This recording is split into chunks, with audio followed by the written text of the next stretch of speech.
The OpenAI board fired the CEO of OpenAI, Sam Altman, last week. Microsoft's Satya Nadella, who are investors in OpenAI, was reportedly furious at Altman's firing. And whilst there was jostling and speculation that Sam Altman and OpenAI president Greg Brockman would rejoin OpenAI due to an employee and investor revolt, the eventual outcome over a whirlwind weekend in tech took everyone by surprise. Sam and Greg were effectively acqui-hired by Microsoft to develop AI in a subsidiary company. This is perhaps the highest profile ousting of a founder CEO since Steve Jobs was fired by the board of Apple back in 1985.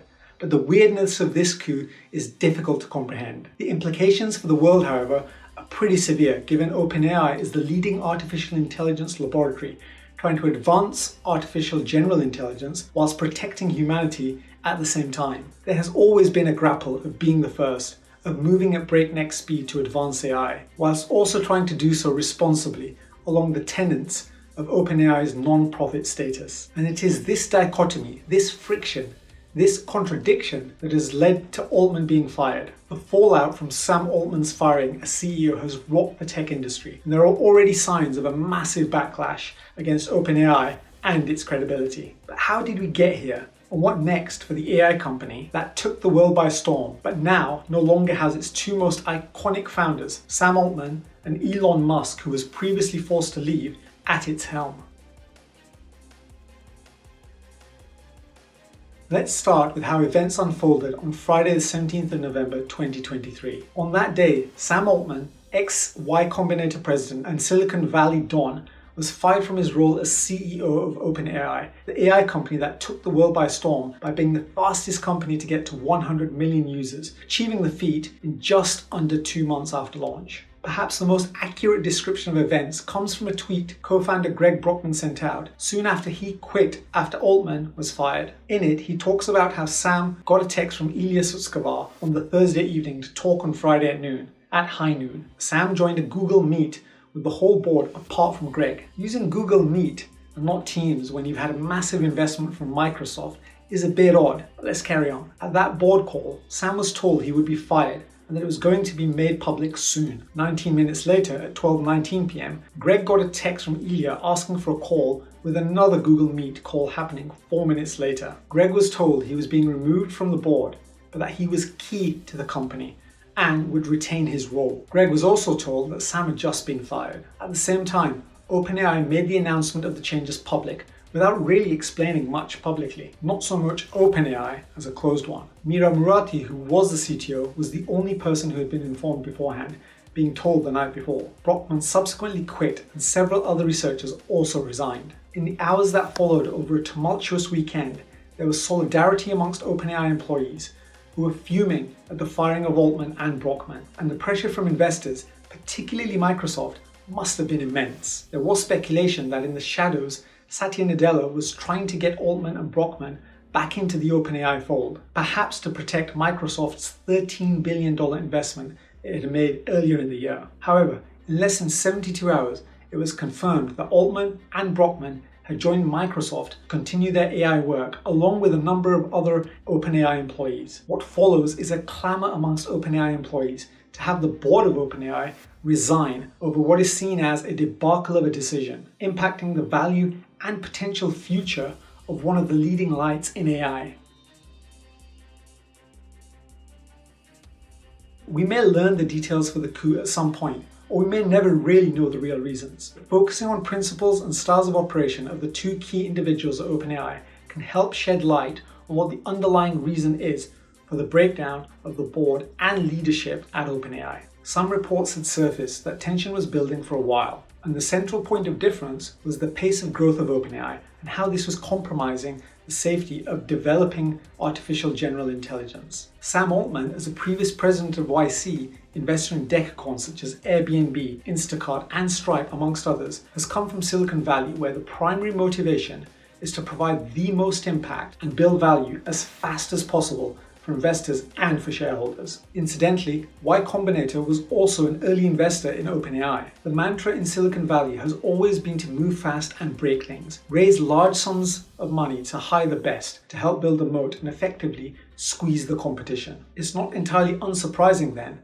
that Altman's approach at OpenAI would be similar. And as such, Altman would always be pushing the boundaries of being a not-for-profit. Ilya Sutskever, the chief scientist at OpenAI, and the rest of the board, which included Reddit CEO Adam D'Angelo, Tasha McCauley, senior management scientist at Rand Corporation, and Helen Toner, director of strategy for Georgetown's Center for Security and Emerging Technology, seem as though they were more directly aligned to the initiatives of the not-for-profit, and indeed of OpenAI itself, i.e., to build AI to serve humanity. They are perhaps more closely focused on building AGI, but building it responsibly and keeping human safety front of mind, and willing to compromise speed of progress as a result. Indeed, Sutskever told employees on an emergency all-hands on the Friday afternoon after the drama that, quote, "This was the board doing its duty to the mission of the non-profit, which is to make sure that OpenAI builds AGI that benefits all of humanity." The firing of Sam Altman will fuel the culture war in the AI space between those who think that AI should be unbounded in its development and those who think that development needs to be controlled to prevent a human catastrophe. In AI circles,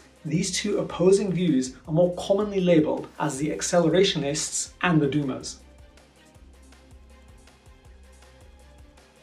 The question is raised, though, about how the CEO of a large tech startup gets fired from their own startup, especially when it seems they haven't done anything wrong personally or built a toxic culture company, as was the controversy at Uber, for example. To understand this, it's important to understand the convoluted and unconventional corporate structure of OpenAI. It was OpenAI's corporate structure that weakened Sam Altman's position as CEO and left him exposed to being fired last week. Prior to the fallout, OpenAI had 6 board directors: Sam Altman, Greg Brockman, Ilya Sutskever, Adam D'Angelo, Helen Toner, and Tasha McCauley. The initial observation one can make is that's quite a small-sized board for a business of the size of OpenAI, where boards can double that size. The other thing to highlight is that, again, for the size of the company, the experience of the board is limited. It was clear then that to get Sam fired, the other 4 members of the board, excluding Brockman, must have been on side in order to deliver a majority. It was a probabilistic impossibility that Altman could win. It's notable that despite OpenAI having raised capital from several funds, including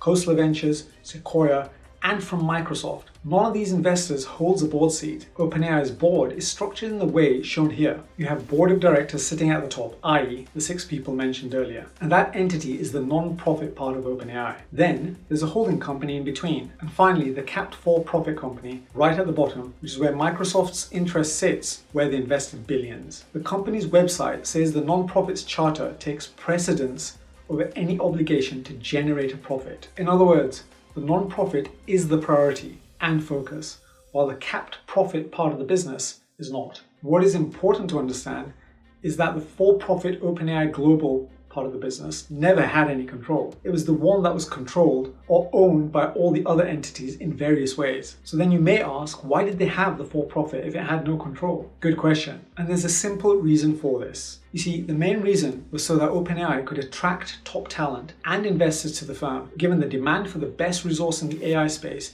is fierce, and investors are funding the leaders aggressively. And to try and maintain the noble beginnings of OpenAI to be a non-profit that is there to serve humanity with AI, OpenAI had to introduce a cap on how much investors could earn on their investment in the company, currently fixed at 100 times their initial investment. Worth also mentioning that Sam Altman didn't have much equity in the company at all, similar to the other board members. The only equity Altman had was from a small investment through a YC fund. This is also quite unique. Most founders at later stage companies typically take advantage from a dual class share structure. One set of shares is for venture investors, and a more powerful set of shares is reserved for founders or major investors. This dual class share structure protects CEOs and founders from losing control of their own company, because these shares have special rights such as disproportionate voting power, guaranteed board seats, and other governance provisions that make it very difficult for boards to fire them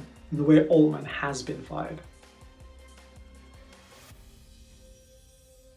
Microsoft's decision to hire Altman Brockman, and others from OpenAI who decided to leave is a way of Satya protecting his investment, whilst effectively keeping the leadership in place. Microsoft knew it had leverage, as only a fraction of Microsoft's $13 billion investment in OpenAI has been wired to the company, whilst a significant proportion of the funding that was divided in tranches is in the form of cloud computing credits, which Microsoft can easily withhold. The departure of Sam Altman will damage OpenAI's relationship with Microsoft, whose CEO Satya Nadella was livid with the firing, given he had a good working relationship with Altman. Satya has invested billions into OpenAI, and with massive disruption at the top, that puts Microsoft's investment at risk, but also Microsoft's AI efforts in danger. Given Microsoft executives reportedly found out about Altman's firing only 1 minute, that's right, just 1 minute before the news was made public, it's no surprise they are fuming. The fact that Microsoft shares fell more than 3% in after-hours trading on Friday after Altman was fired underlines the importance of the OpenAI partnership has to the company. Although Altman is heading up an AI subsidiary at OpenAI, he will likely have direct oversight of OpenAI, and hence will still be in charge indirectly. This is the best outcome for Nadella and helps him protect his investment. The pace at which Nadella was able to move before markets opened on Monday means he was able to calm investors. This masterclass was underlined by the fact that Microsoft shares hit an all-time high on opening markets on Monday following Altman's appointment. Meanwhile, Silicon Valley was immediately vocal about their support for Altman, with tech luminaries such as ex-CEO of Google Eric Schmidt, legendary investor Ron Conway, and Yahoo CEO Marissa Mayer, amongst others, all voicing their support for Altman. Given Altman was president of Y Combinator, he was one of the best connected executives in Silicon Valley, and the implications will be far and wide, putting massive pressure on the leadership team and board of OpenAI. Altman had been on a whirlwind tour meeting global prime ministers and presidents talking about AI safety, and had made OpenAI the poster child for the drive for AGI. He was apparently courting Middle Eastern sovereign wealth funds for the development of AI chips that would compete with Nvidia's, according to Bloomberg, and was looking to collaborate with ex-Apple designer Jony Ive to help develop AI-oriented hardware with funding from SoftBank. All that momentum and initiative will come to a grinding halt now, or will be re-engineered to benefit the Microsoft AI machine.